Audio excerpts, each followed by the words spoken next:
नमस्कार विद्यार्थी मित्रों, अगले वीडियो में हमने गद्य 11 एक यात्रा यह भी इस कहानी के लेखक रामदरस मिश्र जी का जीवन परिचय जाना और थोड़े से गद्य का सार भी हम समझ चुके। अब हम आगे देखें। उसने पूछा, बाबूजी यहाँ से कहाँ जाएंगे? मैंने होटल का नाम बता दिया और कहा, भाई तुम जाओ, यहाँ देर लग सकती है। अब अगले वीडियो में हम समझे कि लेखक अपनी पत्नी के साथ जब ग्वालियर गए तो वहाँ स्टेशन पर उतरते ही एक ऑटो वाले कि ऑटो में बैठकर वह डॉक्टर की क्लिनिक पर पहुँचे।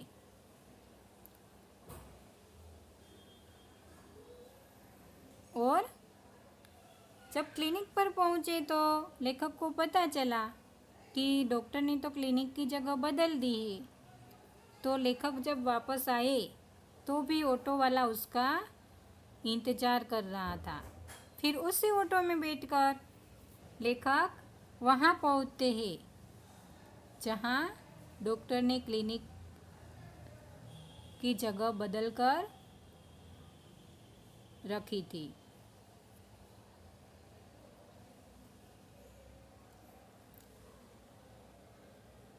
जब वहाँ लेखक ऑटो में से उतरते हैं तो रिक्शा वाला लेखक को पूछता है कि बाबूजी यहाँ से कहाँ जाएंगे? तब लेखक जहाँ जाने वाले थे उस होटल का नाम बताते हैं और कहते हैं कि अब तुम जाओ, क्योंकि मुझे तो यहाँ देर लग सकती है। लेकिन रिक्शा वाला कुछ बोला नहीं। हम डॉक्टर के पास चले गए। लेखक और उनकी पत्नी डॉक्टर के पास जाते हैं और वहाँ से घंटा भर बाद वापस आते हैं तो देखते हैं कि रिक्शा वाला तो वहीं खड़ा था। तब 1 घंटे के बाद जब लेखक और उसकी पत्नी क्लिनिक से बाहर आए तो भी रिक्शा वाला लेखक का इंतज़ार करता था और उसे देखकर लेखक को आश्चर्य हुआ और लेखक को महसूस होने लगा कि यह ऑटो वाला कुछ और है, कि यह ऑटो वाला तो दूसरे ऑटो वाले से कहीं अलग है। वह हमारे भीतर घर करता गया। होटल पर छोड़कर उसने पूछा, फिर कब आऊँ? फिर लेखक उसकी ऑटो में बैठकर होटल पर जाते हैं। जब होटल पर वह उतरते हैं तो रिक्शा वाला पूछता है कि फिर कब आऊँ?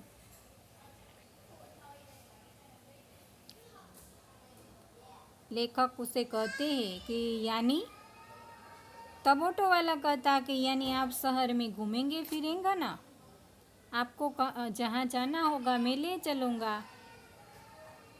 और साथ साथ यह भी पूछते लेता है कि आप यहाँ इस शहर में कब तक है? तब लेखक उसे कहते हैं कि कल शताब्दी से लौटेंगे, तो आपको घुमाने के लिए कब आ जाऊँ? ऑटो वाला लेखक से पूछता है कि आपको शहर में घुमाने के लिए मुझे ले जाना है तो मैं कब आऊँ? तब लेखक उसे कहते हैं कि आज तो हम थके हैं, आराम करेंगे, कल घूमेंगे। तब ऑटो वाला कहता है कि बाबूजी यह मेरा मोबाइल नंबर है। उसे मोबाइल नंबर देता है और कहता है कि जब जाना हो वह फ़ोन करके मुझे बुला लेना।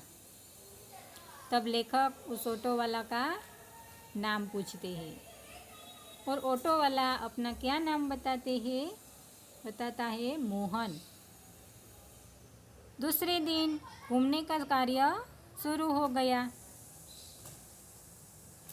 वह बहुत प्रेम से एक के बाद एक स्थान दिखाता गया। मुझे बाबूजी और पत्नी को अम्मा नाम से संबोधित करता था।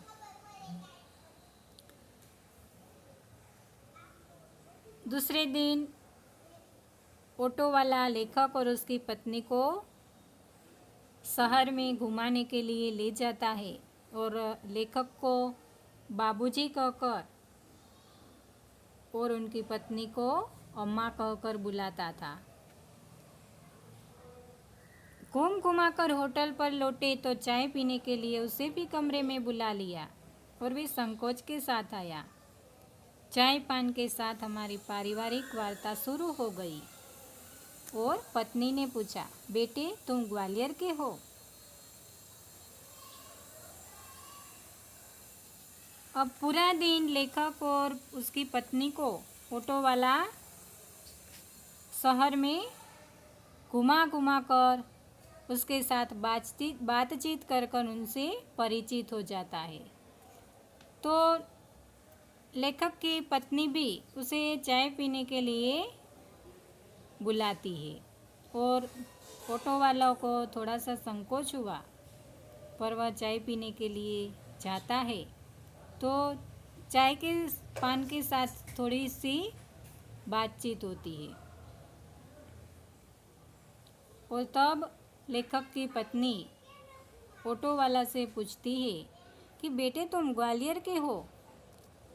तब ऑटो वाला बताता है कि मैं आगरा का हूँ, यहाँ आना पड़ा।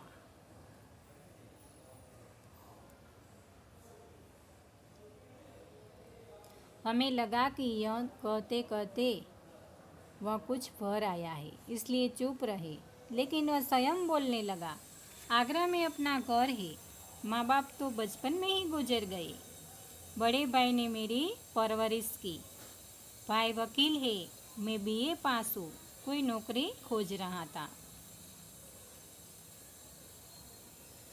उसने लेखक को बताया कि उसका ऑटो वाले का नाम मोहन था। मोहन ने लेखक को बताया कि मैं आगरा का रहने वाला हूँ, मेरे माँ बाप तो बचपन से ही गुजर गए हैं, मुझे छोड़कर चल बसे हैं, और बड़ा भाई है जो वकील है, उसने मेरी परवरिश की और मैं भी बीए पास हूँ, बीए यानी बैचलर ऑफ आर्ट्स, और कोई नौकरी खोज रहा था।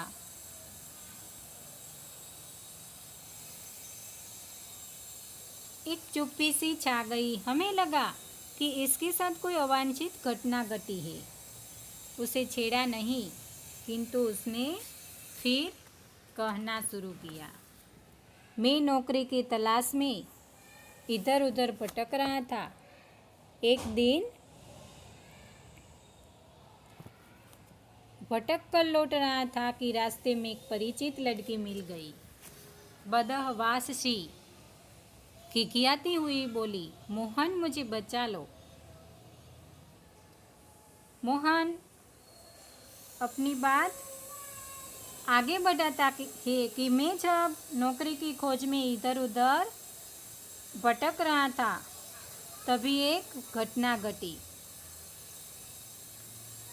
कि एक दिन मैं घर लौट रहा था कि रास्ते में मुझे एक परिचित लड़की की आवाज़ सुनाई और वह कह रही थी कि मोहन मुझे बचा लो।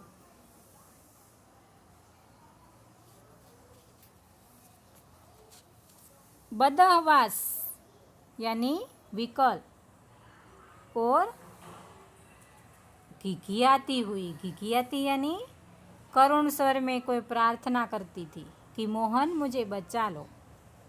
तब मोहन से पूछता है कि क्या हुआ? तब वह लड़की कहती है कि मेरे माँ बाप एक अधेड़ के साथ मुझे बेच रहे हैं। अधेड़ यानी अधिक उम्र का, प्रौढ़ जो होता है उसे अधेड़ कहा जाता है। लड़की कहती है कि मैं कुएं में गिरकर जान दे दूंगी, किंतु उस खुसट अधेड़ के साथ नहीं जाऊंगी। खुसट यानी अप्रिय। वह लड़की